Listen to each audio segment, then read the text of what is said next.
Would you like to learn how to make a delicious seafood chowder enhanced with ham and corn? Well, in this video, I'm gonna show you how to make a super yummy seafood chowder. We're gonna use some shrimp, some ham, some cheese, and herbs, and of course, like always, Lisa D's secret ingredient. And make sure you stick around until the end for a good kiki.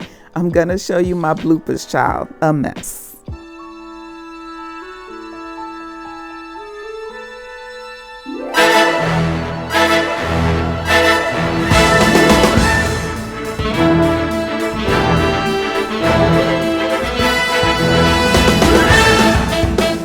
Hey, it's Lisa D, founder of Lisa D's Delights.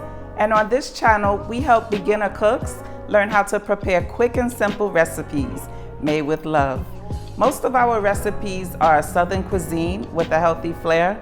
So if you're new here, please consider subscribing. On New Year's, I had made a honey baked ham with a mango glaze. It was so yummy. You have to check that video out. And I put the ham bone in the freezer afterwards because I didn't know what I wanted to make. I was tired of beans and I had already made collard greens, so I decided to make a chowder and I wanted it to be different, so I created a recipe for a ham and shrimp corn chowder. Girl, it is so good. You probably never seen anybody make chowder like me, but trust me, I'm Lisa D. You know I got you. If you watched any of my other videos, you might know that I like to make my own homemade stock because, like I always say, the foundation of a yummy dish is in a good, flavorful stock. So I actually put the corn cobs themselves in my stock while I'm making it. The cobs have this yummy milk inside of them that when you're making the stock, it releases the corn milk into the stock and it just makes everything super yummy. So start by cutting all of the kernels off of 2 ears of corn. We'll get back to the kernels later, but first we're gonna work with the cobs. So you know Lisa D, I always have my secret ingredients for my recipes, but this right here, girl, if you have not tried Better Than Bouillon products, I don't know what you're doing with your life. You have got to try them. They make everything taste so delicious. It's like my little flavor enhancer paste, and I use it on just about everything. It's kind of like a stock concentrate. You would use this instead of bouillon cubes, but this is way, way more flavorful than them cubes. And it saves you money too, because you would just take 1 teaspoon of this and add it to water, and there you have your stock. Instead of keep having to buy those big boxes of liquid stock, this will save you a few coins. I'm addicted to this stuff. I have like almost all the flavors. It comes in a lot of different flavors, but I think what makes it so yummy is that they use premium ingredients. So like this lobster base one, it's made out of real lobster, and like the chicken base, they use real chicken. It also comes in beef and chili and vegetable and clam and mushroom and roasted garlic. You can use these flavor enhancers in pasta dishes, soups, rice, meats, veggies. So now when I make my shrimp chowder, I use the lobster base one. So it's kind of like you taste like a little hint of lobster in the background. It's super yummy. You can find Better Than Bouillon yumminess in your supermarket or betterthanbouillon.com, and Amazon has it as well, but on betterthanbouillon.com it's a little bit cheaper than Amazon. But stay tuned for the yummy seafood gumbo I'm about to make with the clam-based one. If you happen to see the link above for it, it's your lucky day. Now let's do our mise en place. That's what French chefs call chopping and prepping your food before you start to cook. We fancy. Chop 1 sprig of scallions. Typically carrots are used in chowder, but I ran out of carrots, so I'm using a yellow bell pepper. It's my kitchen, I can do what I want. Chop 1 shallot. If you don't have a shallot, you can use an onion. Chop 2 ribs of celery. I make my own garlic butter because it adds so much flavor to so many dishes.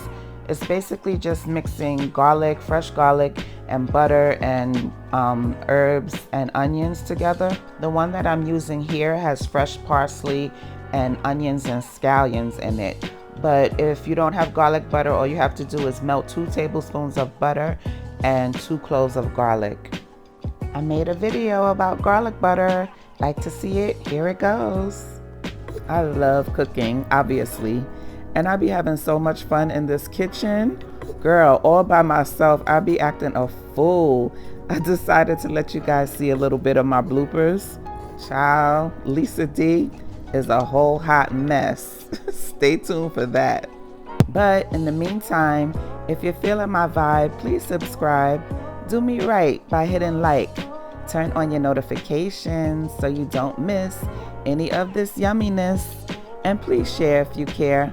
I thank you so much in advance. All of what I just mentioned is all free, by the way. I'm just saying. So let that melt nicely and then go in with 1 heaping tablespoon of Better Than Bouillon lobster base. Add in 3 bay leaves. Now put in 6 pimento seeds, allspice. Pimento seeds give it a nice aromatic flavor in the background. Stir that all up. Then add in 1 shallot or an onion and 3 sprigs of fresh thyme, however you say it, tomato. Stir, stir, stir. We're not using any salt in this recipe because the lobster base is already salty, and you're about to see me add in some Parmesan rinds. I save the edges of my Parmesan cheese for dishes like this. It adds amazing flavor, it's slightly salty, and it's going to be our thickening agent because I'm not adding any flour.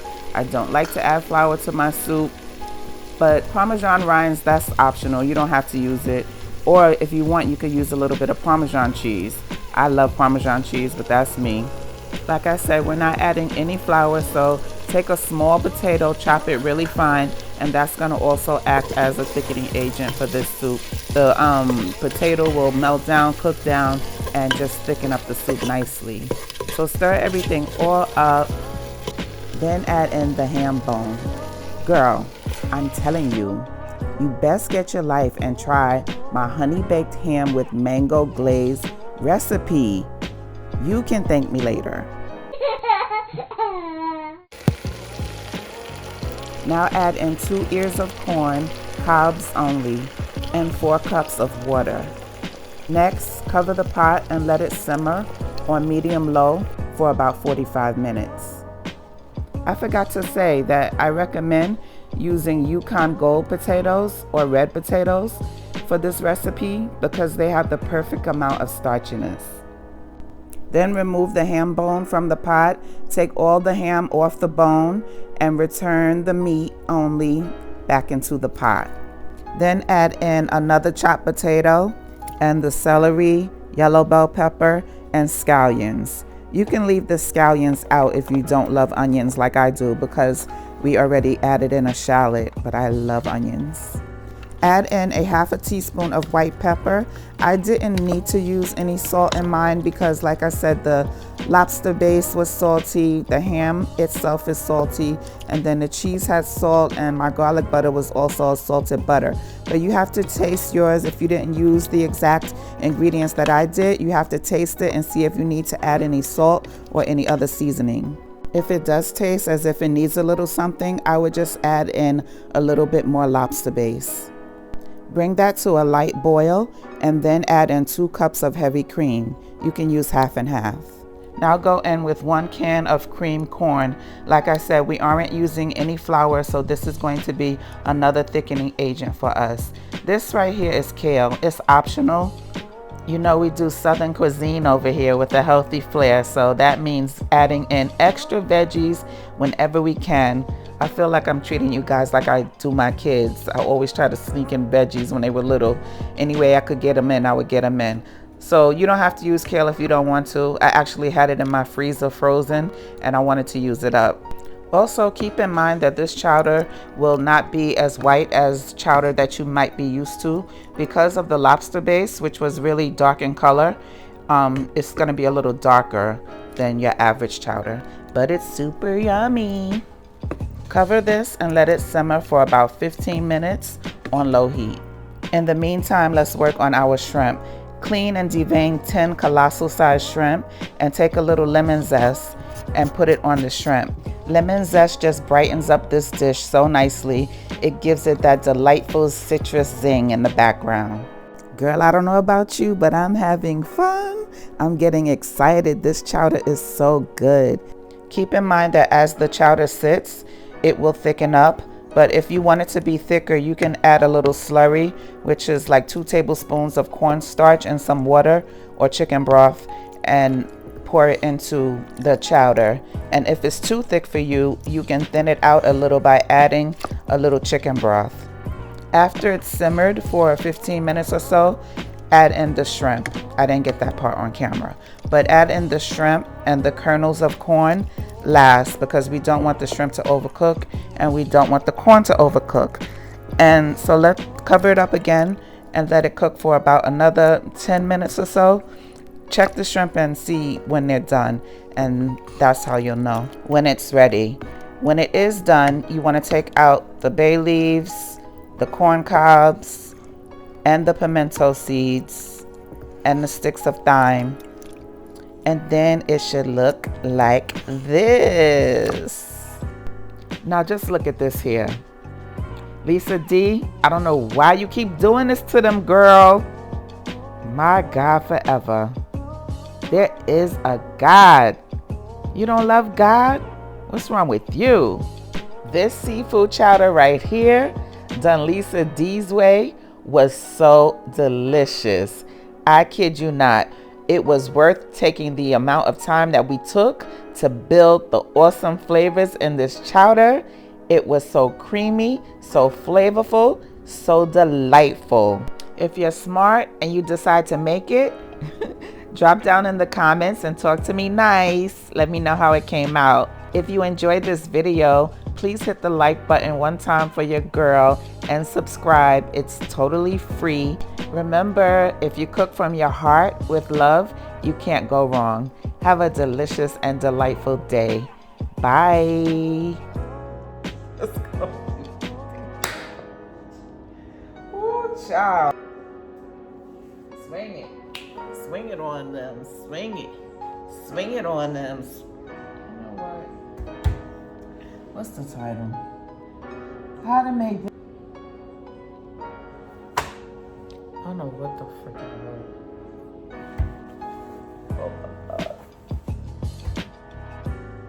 Would you like to learn how to make fried king crab leg? Would you like to learn how to make fried child?